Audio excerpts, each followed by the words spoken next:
Here's a look at the Cake Pop kit. Here's everything that comes with it.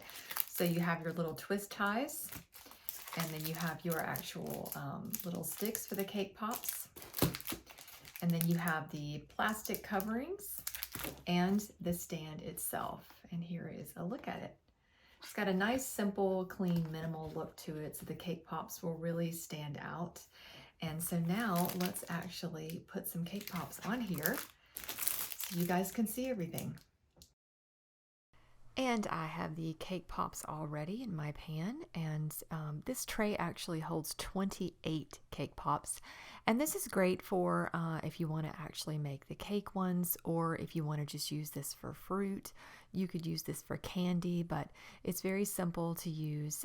It comes with a great variety of sticks and little twist ties in the gold tone. It's very beautiful, and it's a really nice minimal display. And what's great about that is that when it's displaying your items, you don't want it to overpower the actual stars of the show, which is the cake pops. So here I have, I made larger ones, and my son just absolutely loves them. I put a little Rice Krispie treat in the front as well, just to show you some variety. But all in all, they are absolutely adorable.